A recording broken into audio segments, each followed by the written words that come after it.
ಉದ್ದೇಶಿತ ಬಿಡದಿ ಟೌನ್ಶಿಪ್ಗೆ ರೈತರಿಂದ ವಿರೋಧ ಹೆಚ್ಚಾಗ್ತಾನೆ ಇದೆ. ಆದರೆ ರಾಜ್ಯ ಸರ್ಕಾರ ಮಾತ್ರ ತನ್ನ ಹಠ ಬಿಡ್ತಾ ಇಲ್ಲ.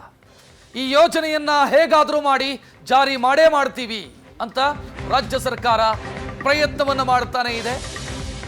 ಈಗ ಮತ್ತೆ 4 ಗ್ರಾಮಗಳಿಗೆ ಅಂತಿಮ ಅಧಿಸೂಚನೆ ಪ್ರಕಟಿಸೋದಕ್ಕಿದೆ ರಾಜ್ಯ ಸರ್ಕಾರ. ಮೊದಲ ಹಂತದಲ್ಲಿ 3 ಗ್ರಾಮಗಳಿಗೆ 518 ಎಕರೆಗೆ ಫೈನಲ್ ನೋಟಿಫಿಕೇಶನ್ ಆಗಿತ್ತು. ಈಗ ಮತ್ತೆ 4 ಗ್ರಾಮಗಳಿಗೆ ಸುಮಾರು 5,000ಕ್ಕೂ ಅಧಿಕ ಎಕರೆ ಅಂತಿಮ ಅಧಿಸೂಚನೆ ಹೊರಡಿಸೋದಕ್ಕೆ ರಾಜ್ಯ ಸರ್ಕಾರ ಮುಂದಾಗಿರೋದು. ಯಾವುದಾ ಗ್ರಾಮಗಳು? ಪಿ ಹೊಸೂರು, ಬನ್ನಿಗಿರಿ, ಅರಳಾಳ್ ಚಂದ್ರ ಮತ್ತು ಕೆಜಿ ಗೊಲ್ಲರಪಾಳ್ಯ. ಈ 4 ಗ್ರಾಮಗಳ 5,000 ಎಕರೆ ಅಂತಿಮ ಅಧಿಸೂಚನೆ ಕೆಲವೇ ಕ್ಷಣದಲ್ಲಿ ಅಥವಾ ಯಾವ ಕ್ಷಣದಲ್ಲಾದರೂ ಕೂಡ ಹೊರಡಿಸುವಂತ ಸಾಧ್ಯತೆಗಳು ಕಾಣ್ತಾ ಇದೆ. ಮೊದಲ ಹಂತದಲ್ಲಿ 3 ಗ್ರಾಮಗಳು, ಈಗ ಮತ್ತೆ 4 ಗ್ರಾಮಗಳು. ಈ ಯೋಜನೆಯ ವ್ಯಾಪ್ತಿ ಒಟ್ಟು 9 ಗ್ರಾಮಗಳಿಗೆ ಸಂಬಂಧಿಸಿ 2 ಗ್ರಾಮ ಪಂಚಾಯತ್ ವ್ಯಾಪ್ತಿಯ 9 ಕಂದಾಯ ಗ್ರಾಮಗಳು. ಇದರಲ್ಲಿ ಈಗ 3 ಗ್ರಾಮಗಳ ಫೈನಲ್ ನೋಟಿಫಿಕೇಶನ್ ಆಗಿದೆ. ಜೆಎಂಸಿ ಸರ್ವೆ ನಡೀತಾ ಇದೆ. ಈಗ ಮತ್ತೆ 4 ಗ್ರಾಮಗಳ ಫೈನಲ್ ನೋಟಿಫಿಕೇಶನ್ಗೆ ರಾಜ್ಯ ಸರ್ಕಾರ ಯೋಚನೆಯನ್ನ ಮಾಡಿರೋದು.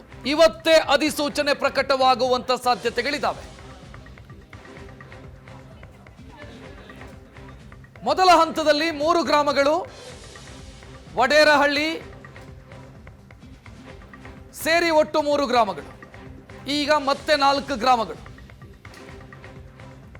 ಮೊದಲ ಹಂತದಲ್ಲಿ 518 ಎಕರೆ ಫೈನಲ್ ನೋಟಿಫಿಕೇಶನ್ ಆಗಿತ್ತು. ಅದರಲ್ಲಿ ಯಾರು ರೈತರು ಒಪ್ಪಿಕೊಂಡಿದ್ದಾರೋ ಅವರ ಭೂಮಿಯಲ್ಲಿ ನಾವು ಸರ್ವೆ ಮಾಡ್ತೀವಿ ಅಂತ ರಾಜ್ಯ ಸರ್ಕಾರ ಹೇಳಿಕೊಂಡಿದೆ. ಮೊನ್ನೆ ಸರ್ವೆಗೆ ಹೋದಾಗ ಜನ ಪೊರಕೆ ತೋರಿಸಿದ್ರು, ಪ್ರತಿರೋಧ ಒಡ್ಡಿದ್ರು. ಅವರ ಮೇಲೆ ಕೇಸನ್ನ ಕೂಡ ರಾಜ್ಯ ಸರ್ಕಾರ ದಾಖಲಿಸಿದೆ.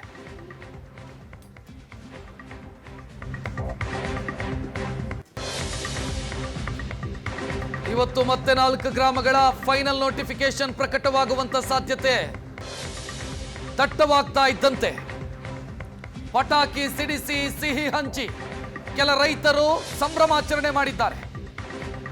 ಸರ್ಕಾರ ಮತ್ತು ಡಿ.ಕೆ. ಶಿವಕುಮಾರ್ ಪರ ಜೈಕಾರ ಕೂಗಿದ್ದಾರೆ. ಕಳೆದ 20 ವರ್ಷದಿಂದ ರೆಡ್ ಝೋನ್ ಅಲ್ಲಿತ್ತು ನಮ್ಮ ಗ್ರಾಮಗಳು. ಭೂ ಪರಿವರ್ತನೆ ಆಗ್ತಾ ಇರಲಿಲ್ಲ, ಭೂಮಿಯನ್ನ ಮಾರಾಟ ಮಾಡೋದಕ್ಕಾಗ್ತಾ ಇರಲಿಲ್ಲ. ಈಗ ನಮಗೆ ಇದ್ದಂತ ಸಮಸ್ಯೆ ಬಗೆಹರಿದಿದೆ ಅಂತ ಸಿಹಿ ಹಂಚಿರೋದು, ನಿನ್ನೆ ಸಂಜೆ ಪಟಾಕಿ ಸಿಡಿಸಿರೋ ದೃಶ್ಯ ನೋಡ್ತಾ ಇದ್ದೀರಿ ನೀವು. ನಮಗೆ ಇದ್ದಂತ ಸಮಸ್ಯೆ ಬಗೆಹರಿಯಿತು. ಕುಮಾರಸ್ವಾಮಿ ರೆಡ್ ಝೋನ್ ಮಾಡಿದ್ರು. ಡಿ.ಕೆ. ಶಿವಕುಮಾರ್ ಈಗ ಭೂಮಿಯನ್ನ ಸ್ವಾಧೀನ ಮಾಡಿಕೊಳ್ತಾ ಇದ್ದಾರೆ, ದೊಡ್ಡ ಮಟ್ಟದ ಪರಿಹಾರವನ್ನು ಕೊಡ್ತಾ ಇದ್ದಾರೆ, ನಮಗಿರುವಂತ ಸಮಸ್ಯೆ ಬಗೆಹರಿತಾ ಇದೆ ಅಂತ ಯೋಜನೆಯ ಪರ ಇರುವಂತ ರೈತರು ಸಿಹಿ ಹಂಚಿ ಪಟಾಕಿ ಸಿಡಿಸಿ ಸಂಭ್ರಮಿಸ್ತಾ ಇದ್ದಾರೆ.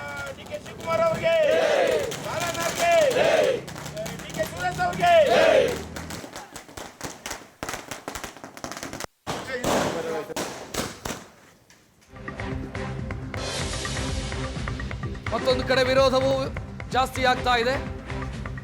488 ದಿನಗಳಿಂದ ಪ್ರತಿಭಟನೆ ಮಾಡ್ತಾನೆ ಇದ್ದಾರೆ ರೈತರು, ಭೂಮಿ ಕೊಡೋದಿಲ್ಲ ನಾವು ಅಂತ. ಆ ರೈತರು ಈಗ ಆಕ್ರೋಶ ವ್ಯಕ್ತಪಡಿಸ್ತಾ ಇದ್ದಾರೆ. ನಾವು ವಿರೋಧ ಮಾಡಿದ್ರು, ಈಗ ಮತ್ತೆ 4 ಗ್ರಾಮಗಳ ಫೈನಲ್ ನೋಟಿಫಿಕೇಶನ್ ಆಗ್ತಾ ಇದೆ. ಸರ್ಕಾರ ರೈತರ ಕತ್ತು ಹಿಸುಕ್ತಾ ಇದೆ, ರೈತರ ಭೂಮಿಯನ್ನ ದಬ್ಬಾಳಿಕೆಯಿಂದ ಪಡಿತಾ ಇದೆ. ಹೆದರಿಸಿ ಬೆದರಿಸಿ ದುಡ್ಡಿನ ಆಕರ್ಷಣೆಯನ್ನು ತೋರಿಸಿ ನಮ್ಮ ಭೂಮಿಯನ್ನ ಪಡೆಯುವಂತ ಕೆಲಸಗಳಾಗ್ತಾ ಇದೆ. ಯಾವ ಕಾರಣಕ್ಕೂ ನಾವು ಭೂಮಿ ಬಿಟ್ಟು ಕೊಡೋದಿಲ್ಲ. ಅಂತ ಪರಿಸ್ಥಿತಿ ಬಂದ್ರೆ ನಾವು ಆತ್ಮಹತ್ಯೆ ಮಾಡಿಕೊಳ್ತೀವಿ ವಿನಃ ನಾವು ನಮ್ಮ ಭೂಮಿಯನ್ನ ಬಿಟ್ಟು ಕೊಡೋದಿಲ್ಲ. ಪರ ವಿರುದ್ಧ ಒಂದು ಕಡೆ ಸಂಭ್ರಮ, ಮತ್ತೊಂದು ಕಡೆ ಆಕ್ರೋಶ. ಸಂಭ್ರಮ ಯಾಕೆ ಅಂತಂದ್ರೆ ಭೂಮಿ ಬಿಟ್ಟು ಕೊಡ್ತಾ ಇದ್ದೀವಿ, ಎಕರೆಗೆ 2.5 ಕೋಟಿ ಸಿಗತ್ತೆ ಅನ್ನೋ ಸಂಭ್ರಮ. ನೋವು ಯಾಕೆ ಅಂತಂದ್ರೆ, ಆಕ್ರೋಶ ಯಾಕೆ ಅಂತಂದ್ರೆ ನಮ್ಮ ಪೂರ್ವಜರಿಂದ ಬಳುವಳಿಯಾಗಿ ಬಂದಂತ ಭೂಮಿ. ಈ ಭೂಮಿಯನ್ನ ಬಿಟ್ಟು ಕೊಟ್ರೆ ನಾವು ಹೋಗೋದು ಎಲ್ಲಿಗೆ? ಸಣ್ಣ ಹಿಡುವಳಿದಾರರಿದ್ದೀವಿ, 10 ಗುಂಟನೋ 20 ಗುಂಟನೋ ಜಮೀನಿದೆ. ಅದರಲ್ಲಿ ನಾವು ಹೈನುಗಾರಿಕೆ ಮಾಡ್ಕೊಂಡು ಜೀವನ ಮಾಡ್ತಾ ಇದ್ದೀವಿ. ಆ ಭೂಮಿಯನ್ನು ಕೂಡ ಸರ್ಕಾರಕ್ಕೆ ಬಿಟ್ಟು ಕೊಟ್ರೆ ಪರಿಹಾರ ಏನೋ ಕೊಡ್ತೀರಿ ನೀವು, ಆ ಪರಿಹಾರದ ದುಡ್ಡು ಎಷ್ಟು ದಿನ ಉಳಿಯುತ್ತೆ? ಭೂಮಿಯನ್ನ ಸರ್ಕಾರಕ್ಕೆ ಬಿಟ್ಟು ಕೊಟ್ಟು ನಾವು ಏನು ಮಾಡಬೇಕು, ಏನು ಕೆಲಸ ಮಾಡಬೇಕು? ನಗರಕ್ಕೆ ಹೋಗಿ ಬದುಕು ಕಟ್ಟಿಕೊಳ್ಳೋದಕ್ಕೆ ಸಾಧ್ಯ ಇದೆಯಾ? ಬೆಂಗಳೂರಿಗೆ ಬಂದು ಇವರು ಕೊಡುವಂತ ದುಡ್ಡಿನಲ್ಲಿ ನಾವು ಬದುಕು ಕಟ್ಟಿಕೊಳ್ಳೋದಕ್ಕೆ ಸಾಧ್ಯನಾ? ಈ ಪ್ರಶ್ನೆಯನ್ನ ವಿರೋಧಿಸುವಂತ ರೈತರು ಕೇಳ್ತಾ ಇದ್ದಾರೆ. ಅದರ ಪರ ಇರುವಂತ ರೈತರು ಹೇಳ್ತಾ ಇರೋದೇನು? ರೆಡ್ ಝೋನ್ ಇತ್ತು, ಭೂಮಿ ಮಾರಾಟ ಮಾಡೋದಕ್ಕೆ ಆಗ್ತಿರ್ಲಿಲ್ಲ. ಒಂದು ಕಾಯಿಲೆ ಬಂದ್ರೆ, ಮನೆಯಲ್ಲೊಂದು ಮದುವೆ ಬಂದ್ರೆ ನಮ್ಮ ಭೂಮಿಯನ್ನ ಮಾರಾಟ ಮಾಡಿ ಅದಕ್ಕೆ ಬೇಕಾದಂತ ದುಡ್ಡು ಹೊಂದಾಣಿಕೆ ಮಾಡ್ಕೊಳ್ಳೋಣ ಅಂತಂದ್ರೆ ಅದಕ್ಕೂ ಸಾಧ್ಯ ಇರಲಿಲ್ಲ. ಭೂಮಿ ಮಾರಾಟ ಆಗ್ತಾ ಇರಲಿಲ್ಲ. ದಲಿತ ಸಮುದಾಯಕ್ಕೆ ಸೇರಿದ ಬಹಳ ಜನ ಕೇಳ್ತಾ ಇರೋದು, ನಮ್ಮ ಭೂಮಿಯನ್ನ ಯಾರೂ ಖರೀದಿ ಮಾಡ್ತಾ ಇರಲಿಲ್ಲ, ಈಗ ಸರ್ಕಾರ ಭೂಮಿ ಖರೀದಿ ಮಾಡ್ತಾ ಇದೆ, ಎಲ್ಲರಿಗೂ ಒಂದೇ ರೀತಿಯ ಪರಿಹಾರ ಕೊಡ್ತಾ ಇದೆ. ಒಳಭಾಗದಲ್ಲಿರುವಂತ ಜಮೀನಿಗೂ ರಸ್ತೆಯ ಪಕ್ಕದಲ್ಲಿರುವಂತ ಜಮೀನಿಗೂ ಎರಡೂ ಕಡೆಯೂ ಕೂಡ ಸೇಮ್ ಪರಿಹಾರ ಸಿಗ್ತಾ ಇದೆ. ಇದಕ್ಕಿಂತ ಒಳ್ಳೆ ಡೀಲ್ ಏನಿದೆ ಅಂತ ಅವ್ರು ಕೇಳ್ತಾ ಇದ್ದಾರೆ. ಇದು ತುಂಬಾ ಖುಷಿ ಅನಿಸ್ತದೆ. ಇದು ಯಾರ ವಿರುದ್ಧದ ಹೋರಾಟವಲ್ಲ, ಇದು ನಮ್ಮ ಬದುಕಿನ ವಿರುದ್ಧ ಹೋರಾಟ, ನಾವೇ ಮಾಡಿದಂಥ ಹೋರಾಟ. ಯಾಕೆ ಅಂತಂದ್ರೆ 20 ವರ್ಷದಿಂದ ಇಲ್ಲಿ ಆಗಿರ್ತಕ್ಕಂಥ ಪರಿಸ್ಥಿತಿಯನ್ನ ಯಾರೂ ಅರ್ಥ ಮಾಡ್ಕೊಳ್ಳಿಲ್ಲ. ಇದನ್ನ ಯಾರೂ ವಿವರವಾಗಿ ಯಾರೂ ತಿಳ್ಕೊಳ್ಳೋಕೆ ಹೋಗಿಲ್ಲ. ಇಲ್ಲಿ ಪರಿಸ್ಥಿತಿ ಏನಾಯಿತು, ಯಾಕೆ ರಿಡ್ಜೂನ್ ಆಯಿತು ಏನು ಅಂತ ಹೋಗಿಲ್ಲ. ಆದರೂ ಅಂತಿಮ ಹೋರಾಟಕ್ಕೆ ನಮಗೆ ಇವತ್ತು ಜಯ ಸಿಕ್ಕಿದೆ. ಈ ಒಂದು ಏನು 4 ನೋಟಿಫಿಕೇಶನ್ ಮತ್ತೆ 4 ಗ್ರಾಮ ಮಾಡಿದಾರೋ, ಇನ್ನು 2 ಗ್ರಾಮ ಬಾಕಿ ಇದೆ, ಬೇಮಂಗಲ ಮತ್ತೆ ಕಂಚಕರಳ್ಳಿ. ಅದು ಕೂಡ ಇವತ್ತು ನಾಳೆಯಲ್ಲಿ ಆಗುತ್ತೆ. ಏನು ಸ್ವಲ್ಪ ಸಣ್ಣ ಸಮಸ್ಯೆಯಿಂದ ಅದು ಬಾಕಿ ಇದೆ, ಅದು ಕೂಡ ಇವತ್ತಾಗುತ್ತೆ. ಈ ಇದರಲ್ಲಿ ನಾನು ಈ ಒಂದು ವಿಚಾರವಾಗಿ ಒಂದು ದಿಟ್ಟ ನಿಲುವನ್ನು ತೆಗೆದುಕೊಂಡ ಸನ್ಮಾನ್ಯ ಮುಖ್ಯಮಂತ್ರಿಗಳಿಗೆ ನಮ್ಮ ಎಲ್ಲ ರೈತರ ಪರವಾಗಿ ಒಂದು ತುಂಬ ಧನ್ಯವಾದ ಅರ್ಪಿಸ್ತೇನೆ. ಜೊತೆಗೆ ಡಿ ಕೆ ಸುರೇಶ್ ಅವರು, ನಮ್ಮ ಬಾಲಕೃಷ್ಣ ಅವರು, ನಮ್ಮ GBDA ಸಂಬಂಧಪಟ್ಟ ಅಧ್ಯಕ್ಷರಿಂದ ಹಿಡಿದು ಎಲ್ಲ ಅಧಿಕಾರಿ ವರ್ಗದವರು ಈ ಒಂದು ಪ್ರಾಜೆಕ್ಟ್ಗೆ ಸಂಬಂಧಪಟ್ಟಂತೆ ರೈತರ ಪರವಾಗಿ ನಿಂತು, ನಮ್ಮ ಪರವಾಗಿ ನಿಂತು ನಮ್ಮ ಧ್ವನಿಗೆ ಬೆಲೆ ಕೊಟ್ಟು ಮಾಡಿದ್ದಾರೆ. ಇದು ಮತ್ತೊಮ್ಮೆ ಹೇಳ್ತೀನಿ, ಇದು ಯಾರ ವಿರುದ್ಧವಾದ ಹೋರಾಟವಲ್ಲ, ನಮ್ಮ ವಿರುದ್ಧವಾಗಿ ನಾವೇ ಹೋರಾಟ ಮಾಡ್ಕೊಂತ ಪರಿಸ್ಥಿತಿ ಬಂತು. ಆ ಒಂದು ಪರಿಸ್ಥಿತಿಯಲ್ಲಿ ನಮ್ಗೆ ಇವತ್ತು 20 ವರ್ಷಕ್ಕೆ ಮುಕ್ತಿ ಸಿಕ್ಕಿದೆ ಅಂತ ಹೇಳಬಲ್ಲೆ. ಅಂದ್ರೆ ಸಾಕಷ್ಟು ಎಷ್ಟು ಎಕರೆ ಭೂಮಿ ಒಳಪಡಬಹುದು ಈ 4 ಗ್ರಾಮಗಳಲ್ಲಿ? ಈ 4 ಗ್ರಾಮಗಳಲ್ಲಿ ಹತ್ತಿರ 4,500 ಇವರು ಏನು ಒಂದು ಅಂತ್ಯ ಅಧಿಸೂಚನೆ ಹೊರಡಿಸಿದ್ದಾರೆ. ಇದು ಯಾರ ಒಂದು ರೈತನ ಒಪ್ಪಿಗೆಯಿಂದ ಏನು ಇವರು ಹೊರಡಿಸಿಲ್ಲ. ಯಾರೋ ಕೆಲವರು ಬೆಳ್ಳಣಿಕೆ ಜನ ಒಪ್ಪಿಗೆ ಕೊಟ್ಟಿದ್ದಾರೆ. ಅವರು ಹೋಗಿ ಪ್ರೆಸರ್ ಹಾಕೋದಕ್ಕೆ ಇವರು ಅರ್ಜೆಂಟಾಗಿ ಅಧಿಸೂಚನೆ ಹೊರಡಿಸಿದ್ದಾರೆ.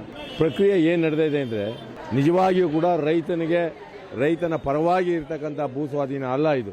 ಇಲ್ಲಿ ಫಲವತ್ತಾದ ಭೂಮಿಗಳಿರೋದ್ರಿಂದ ಜನ ಸುಮಾರು ರೈತರು ಇದನ್ನೇ ಅವಲಂಬಿಸಿಕೊಂಡು ಸುಮಾರು ಆದಾಯದ ಮೂಲಗಳು ಬೇಕಾದಷ್ಟು ಐತೆ ಇಲ್ಲಿ. ಈ ಫಲವತ್ತಾದ ಭೂಮಿ ಆದ್ರಿಂದ ಮಾವಿರ್ಬೋದು, ಅಡಿಕೆ ಇರ್ಬೋದು, ತೆಂಗಿರ್ಬೋದು, ವೆಟರ್ನರಿ ಅಂದರೆ ಹೈನುಗಾರಿಕೆ ಇರ್ಬೋದು, ಇಂತಹ ಹಲವಾರು ಆದಾಯದ ಮೂಲಗಳಿರ್ತಕ್ಕಂಥ ಜಾಗ ಇದು. ಇದನ್ನ ಇವರು ಇಷ್ಟು ಅರ್ಜೆಂಟಾಗಿ ಅಧಿಸೂಚನೆ ಹೊರಡಿಸಬೇಕಾದ್ರೆ ಏನು ಕಾರಣ ಅಂತ ಅನ್ನೋದು ಈ ದೇಶದಲ್ಲಿ ಇಡೀ ದೇಶಕ್ಕೆ ಗೊತ್ತಾಗೈತೆ. ಇಡೀ ದೇಶದ ಜನ ಇದನ್ನೇ ನೋಡ್ತಾ ಅವ್ರೆ ಏನಾಗ್ತದೆ ಅನ್ನೋದನ್ನ ಇವರು ದಯವಿಟ್ಟು ಭೂ ಸ್ವಾಧೀನ ಕೈ ಬಿಡಬೇಕು. ಕೈ ಬಿಟ್ರೆ ಒಳ್ಳೇದು, ಇಲ್ಲದೇ ಇದ್ರೆ ಸರ್ಕಾರಕ್ಕೂ ಗಂಡಾಂತರ, ನಿಮಗೂ ಗಂಡಾಂತರ ಆಗ್ತದೆ ಅಂದ್ಬಿಟ್ಟು ಒಂದೆರಡು ಮಾತಾಡಿ ನನ್ನ ಮಾತು. ಈಗ ನಮಗೆ 80% ಅದೇ ಅಂತ ಹೇಳ್ತಾರೆ. ಈಗ ಏನು ಬೇಡ, ನಾಲ್ಕೇ ಮತ್ತು ನಾನು ಮಾತಾಡೋದು DK ಅಲ್ಲಿ ಬಾಲಕೃಷ್ಣ ಅಲ್ಲಿ 80% ಅಂತಾರಲ್ಲ, ಓಟೇ ಮಾಡೋಣ, ಓಟ್ ಮಾಡ್ಬಿಟ್ಟು ನಿಮ್ದು 80% ಒಂದು ಓಟು ಪಾಣಿ ಮೇಲೆ ಓಟು, ಒಂದು ಓಟೇನೆ ಹೆಚ್ಚಿಗೆ ತಗೊಂಡ್ರೆ ಕೈಗೆ ಬಿಡ್ತೀವಿ. ನೀವು ರಾತ್ರಿ ಮಾಡೋದು ಇದು ಮಾಡೋದು ಏನು ಗುಂಡ ಸರ್ಕಾರ ಇದು?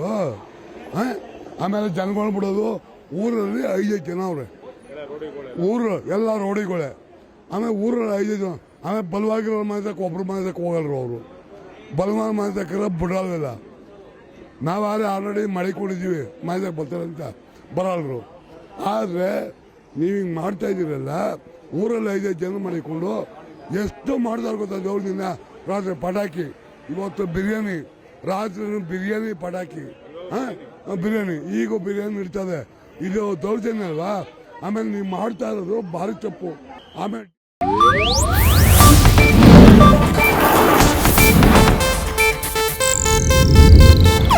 ಇದು ಏಷ್ಯಾನೆಟ್ ನ್ಯೂಸ್ ನೆಟ್ವರ್ಕ್ ಪ್ರಸ್ತುತಿ.